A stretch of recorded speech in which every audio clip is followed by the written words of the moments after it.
Hi friends, ಹೇಗಿದ್ದೀರಾ ಎಲ್ರು? ನಾನಂತೂ ಸೂಪರ್ ಆಗಿದ್ದೀನಿ.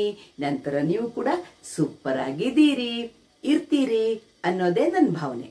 ಬನ್ನಿ, ಇವತ್ತು ಬೆಳಗಿನ ತಿಂಡಿಗೆ ಟೊಮೆಟೊ ಕಾಯಿ ಚಟ್ನಿ ಹಾಗೂ ರಾಗಿ ಇಡ್ಲಿ ಮಾಡ್ತೀನಿ. ನಾನು ಅದನ್ನು ನಿಮಗೆ ತೋರಿಸ್ಕೊಡ್ತೀನಿ. ಮೊದಲಿಗೆ ಟೊಮೆಟೊ ಚಟ್ನಿಗೆ ಏನೇನು ಬೇಕು ಅನ್ನೋದನ್ನು ನಾನು ತೋರಿಸ್ತೀನಿ ನಿಮಗೆ. ನೋಡಿ ಫ್ರೆಂಡ್ಸ್, ಟೊಮೆಟೊ ಚಟ್ನಿಗೆ ಟೊಮೆಟೊ ಕಾಯಿ ಹೆಚ್ಚಿ ಇಟ್ಕೊಂಡಿದ್ದೀನಿ. ಸ್ವಲ್ಪ ತೆಂಗಿನಕಾಯಿ, ಹಸಿಮೆಣಸಿನಕಾಯಿ, ಖಾರಕ್ಕೆ ಎಷ್ಟು ಬೇಕೋ ಅಷ್ಟು, ಕೊತ್ತಂಬರಿ ಸೊಪ್ಪು ಸ್ವಲ್ಪ, ಆಮೇಲೆ ಉದ್ದಿನಬೇಳೆನ 1 ಚಮಚ ಉದ್ದಿನಬೇಳೆನ ಎಣ್ಣೆಯಲ್ಲಿ ಹುರಿಬೇಕು. ಬನ್ನಿ ಅದನ್ನು ತೋರಿಸ್ತೀನಿ ನಿಮಗೆ. ಗ್ಯಾಸ್ ಹಚ್ಚಿ ಬಾಣಲೆ ಇಟ್ಟು ಸ್ವಲ್ಪ ಎಣ್ಣೆ ಹಾಕೊಂಡು ಫ್ರೆಂಡ್ಸ್. ಎಣ್ಣೆ ಬಿಸಿಯಾದ ತಕ್ಷಣ 1 ಚಮಚ ಉದ್ದಿನಬೇಳೆ ಹಾಕಿ ಹುರಿತೀನಿ ನಾನು. ಉದ್ದಿನಬೇಳೆ ಸ್ವಲ್ಪ ಕೆಂಪಾಗ್ತಿದೆ ಅನ್ನುವಾಗ ಅದಕ್ಕೆ ಮುರಿದಿರುವಂತಹ ಒಂದು 7-8 ಹಸಿಮೆಣಸಿನಕಾಯಿ, ಜೊತೆಗೆ ಸ್ವಲ್ಪ ಕೊತ್ತಂಬರಿ ಸೊಪ್ಪು, ಇಷ್ಟನ್ನ ಬಾಡಿಸ್ಕೊಂಡು ಬಿಡೋಣ ನಾವು. ಈಗ ಉದ್ದಿನಬೇಳೆ ಕೆಂಪಾಯಿತು, ಹಸಿಮೆಣಸು ಮತ್ತು ಕೊತ್ತಂಬರಿ ಸೊಪ್ಪು ಬಾಡ್ತಲ್ವಾ. ಈಗ ಇದನ್ನು ನಾವು ಒಂದು ಮಿಕ್ಸಿ ಜಾರಿಗೆ ತಗೊಂಡ್ಬಿಡೋಣ, ತೆಗೆದಿಟ್ಕೊಂಡ್ಬಿಡೋಣ. ಆಯಿತಾ?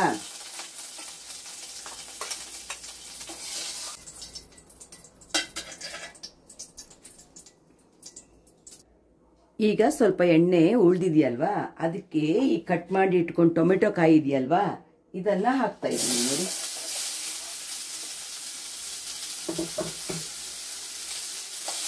ಟೊಮೆಟೊ ಕಾಯನ್ನು ಚೆನ್ನಾಗಿ ಬಾಡಿಸ್ಕೊಂಡು ಬಿಡೋಣ. ಸ್ವಲ್ಪ ಹೊತ್ತು ಮುಚ್ಚಿ ಇಟ್ಟು ಅದು ಚೆನ್ನಾಗಿ ಬಾಡಕ್ಕೆ ಬಿಡೋಣ ನಾವು. ಆಮೇಲೆ ತಣ್ಣಗಾದ ನಂತರ ಚಟ್ನಿ ರುಬ್ಬೋಣ. ಆಯಿತಾ?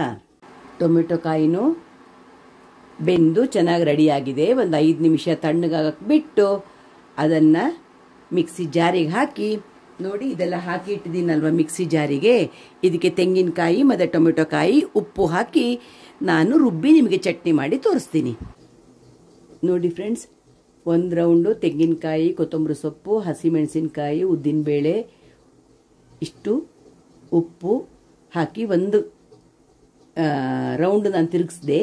ಬೆಂದು ಟೊಮೆಟೊ ಕಾಯಿ ಇದೆಯಲ್ಲ, ಇದನ್ನು ಆ್ಯಡ್ ಮಾಡ್ತೀನಿ ಈಗ.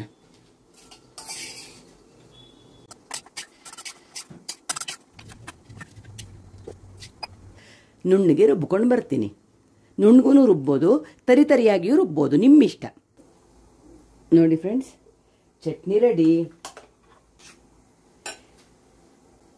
ನೀವು ಸ್ವಲ್ಪ ಕ್ವಾಂಟಿಟಿ ಜಾಸ್ತಿ ಬೇಕು ಅಂದರೆ ಸ್ವಲ್ಪ ಪುಟಾಣಿನೂ ಆ್ಯಡ್ ಮಾಡ್ಬೋದು. ಸಖತ್ ಟೇಸ್ಟಿಯಾಗಿರುತ್ತೆ ಫ್ರೆಂಡ್ಸ್ ಈ ಚಟ್ನಿ. ಅನ್ನಕ್ಕೂ ಚೆನ್ನಾಗಿರುತ್ತೆ, ದೋಸೆಗೂ ಚೆನ್ನಾಗಿರುತ್ತೆ, ಇಡ್ಲಿಗೂ ಚೆನ್ನಾಗಿರುತ್ತೆ, ಚಪಾತಿಗೂ ಯೂಸ್ ಮಾಡ್ಬೋದು, ಯಾವುದಕ್ಕೆ ಬೇಕಿದ್ರೆ ಯೂಸ್ ಮಾಡ್ಬೋದು. ಈಗ ಅದಕ್ಕೊಂದು ಒಗ್ಗರಣೆ ಕೊಡ್ತೀನಿ ನಾನು.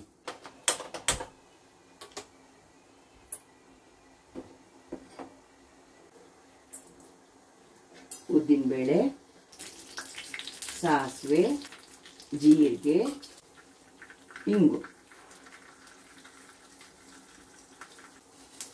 ಇಂಗು, ಕರಿಬೇವು. ಒಗ್ಗರಣೆ ರೆಡಿ. ನೋಡಿ ಫ್ರೆಂಡ್ಸ್, ಸೂಪರ್ ಟೊಮೆಟೊ ಕಾಯಿ ಚಟ್ನಿ ರೆಡಿ. ಈ ಚಟ್ನಿ ಅನ್ನದ ಜೊತೆಗೂ ತುಂಬ ಚೆನ್ನಾಗಿರುತ್ತೆ. ಇಡ್ಲಿ, ದೋಸೆ, ಚಪಾತಿ, ರೊಟ್ಟಿ ಯಾವುದಕ್ಕೂ ನೀವು ಯೂಸ್ ಮಾಡ್ಬೋದು. ನಾನಿವತ್ತು ರಾಗಿ ಇಡ್ಲಿಗೆ ಈ ಚಟ್ನಿ ಮಾಡಿದ್ದೀನಿ ಫ್ರೆಂಡ್ಸ್. ನೋಡಿ ಫ್ರೆಂಡ್ಸ್, ರಾಗಿ ಇಡ್ಲಿ ಮಾಡೋಕ್ಕೆ ನಾನು ನಿನ್ನೆ ಸಂಜೆನೆ 1 ಲೋಟ ಉದ್ದಿಗೆ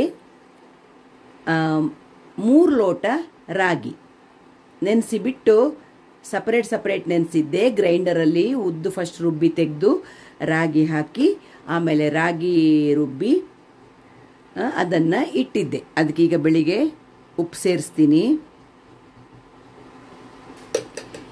ಉಪ್ಪು ಸೇರಿಸಿ ಅದನ್ನು ಮಿಕ್ಸ್ ಮಾಡಿ ಇಡ್ಲಿ ಮಾಡೋಣ. 2 ಚಮಚ ಅವಲಕ್ಕಿನೂ ಆ್ಯಡ್ ಮಾಡಿದ್ದೀನಿ ನಾನು ರಾಗಿ ಜೊತೆಗೆ.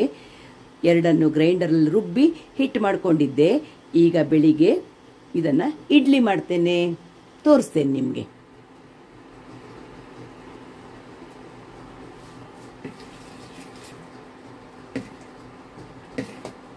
ಇಡ್ಲಿ ಪಾತ್ರೆಗೆ ನೀರು ಹಾಕಿ ಬಿಸಿ ಆಗಕ್ಕೆ ಇಟ್ಟೆ ನಾನು. ಹಾಗೆಯೇ ಇಡ್ಲಿ ಸ್ಟ್ಯಾಂಡಿಗೆ ಈಗ ಹಿಟ್ಟು ಹಾಕಿ ಬೇಯಕ್ಕೆ ಇಡ್ತೀನಿ.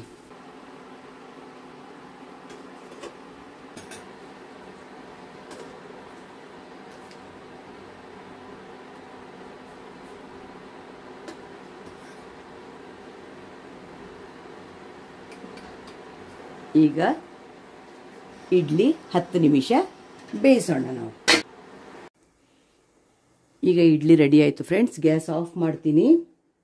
ಒಂದು 5 ನಿಮಿಷ ಬಿಟ್ಟು ಕುಕ್ಕರ್ ಓಪನ್ ಮಾಡೋಣ. ನೋಡಿ ಫ್ರೆಂಡ್ಸ್, ಸೂಪರ್ ಆಗಿರೋ ಆರೋಗ್ಯಕರ ರಾಗಿ ಇಡ್ಲಿ ರೆಡಿ. ತುಂಬ ಟೇಸ್ಟಿ, ಸ್ಪಾಂಜ್ ಥರ ಸಾಫ್ಟ್ ಇರುತ್ತೆ ಫ್ರೆಂಡ್ಸ್ ಈ ಇಡ್ಲಿ. ನಾನು ನಿಮಗೆ ಬಿಸಿ ಬಿಸಿ ಇದೆಯಲ್ವಾ, ಈಗ 5 ನಿಮಿಷ ನಾನು ಕೆಳಗೆ ಇಳಿಸ್ತೀನಿ ಒಂದೊಂದನ್ನೇ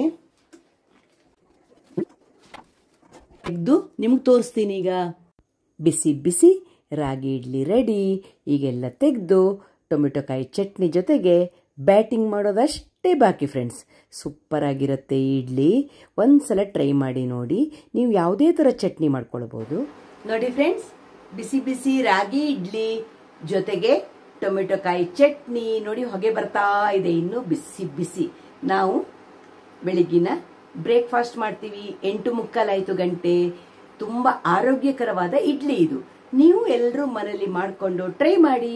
ಇಷ್ಟ ಆಯಿತು ಅಂದರೆ ನನ್ನ ಶ್ಯಾಮಲಾ ವ್ಲಾಗ್ಸ್ ಒಂದು ಲೈಕ್ ಮಾಡಿ, ಶೇರ್ ಮಾಡಿ, ಸಬ್ಸ್ಕ್ರೈಬ್ ಮಾಡಿ. ಸಿಗ್ತಾ ಇರೋಣ ಮುಂದಿನ ವ್ಲಾಗಲ್ಲಿ. ರಾಗಿ ಆರೋಗ್ಯಕ್ಕೆ ತುಂಬ ಒಳ್ಳೆಯದು. ಹಾಗಾಗಿ ನೀವು ರಾಗಿ ಇಡ್ಲಿ ಮಾಡಿಕೊಂಡು ಯೂಸ್ ಮಾಡಿ. ರಾಗಿ ಇಡೀ ರಾಗಿ ಇಲ್ಲ ಅಂದರೆ ರಾಗಿ ಹಿಟ್ಟು ಹಾಕಿನೂ ಸೇಮ್ ಇಡ್ಲಿ ಮಾಡಕ್ಕೆ ಬರುತ್ತೆ. ಎಷ್ಟು ಸಾಫ್ಟ್ ಅಂದ್ರೆ ಅಷ್ಟು ಸಾಫ್ಟ್ ಇರುತ್ತೆ ಫ್ರೆಂಡ್ಸ್. ಕೈಯಲ್ಲಿ ಹಿಂಗೆ ಮಾಡಿದ್ರೆ ಪುಡಿ ಆಗತ್ತೆ ನೋಡಿ. ಅಷ್ಟೂ ಸಾಫ್ಟ್, ತುಂಬ ಸಾಫ್ಟ್ ಆಗಿರುತ್ತೆ ನೋಡಿ. ಸಖತ್ತು ಸಾಫ್ಟ್. ಹೆಂಗಿರುತ್ತೆ ಗೊತ್ತಾ, ಬೆಣ್ಣೆ ಇದ್ದಂಗಿರುತ್ತೆ. ಅಷ್ಟು ಬೆಣ್ಣೆ ಥರ ಇರುತ್ತೆ. 1 ಲೋಟ ಉದ್ದಿಗೆ ನಾನು 3 ಲೋಟ ರಾಗಿ ನೆನೆಸಿದ್ದೀನಿ.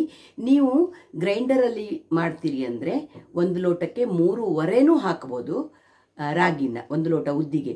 ಮಿಕ್ಸರಲ್ಲಿ ಮಾಡ್ತೀರಂದರೆ 1 ಲೋಟ ಉದ್ದು ಯೂಸ್ ಮಾಡಿದರೆ ಅದಕ್ಕೆ 2.5 ಗ್ಲಾಸ್ ರಾಗಿ ಯೂಸ್ ಮಾಡಿ. ರಾಗಿ ಇಲ್ಲ ಅಂದರೆ ರಾಗಿ ಹಿಟ್ಟನ್ನು ಉದ್ದು ರುಬ್ಬಿ ಸ್ವಲ್ಪ 1-2 ಚಮಚ ಅವಲಕ್ಕಿ ಹಾಕಿ, ಅಷ್ಟು ಜಾಸ್ತಿ ಹಾಕಬೇಡಿ. ಆಮೇಲೆ ಅದಕ್ಕೆ ರಾಗಿ ಹಿಟ್ಟು ಮಿಕ್ಸ್ ಮಾಡಿ ಹುಳಿ ಬರೋಕ್ಕೆ ಇಟ್ಬಿಡಿ. ರಾಗಿ ಹಿಟ್ಟಲ್ಲೂ ಮಾಡಕ್ಕೆ ಬರುತ್ತೆ. ನಾನು ಇಡೀ ರಾಗಿ ತಂದದ್ದು ಇಲ್ಲ ಅಂದರೆ ರಾಗಿ ಹಿಟ್ಟು ಹಾಕಿನೂ ಮಾಡ್ತೀನಿ. ಆರೋಗ್ಯಕ್ಕೆ ತುಂಬ ಒಳ್ಳೆಯದು. ಮಾಡಿ ತಿನ್ನಿ, ಹೇಗಿತ್ತು ಅಂತ ಹೇಳಿ. ಅದ್ರ ಜೊತೆಗೆ ಟೊಮೆಟೊ ಚಟ್ನಿ ಕಾಂಬಿನೇಷನ್ ಸೂಪರ್ ಆಗಿರುತ್ತೆ. ಬಾಯ್ ಎಲ್ಲರಿಗೂ.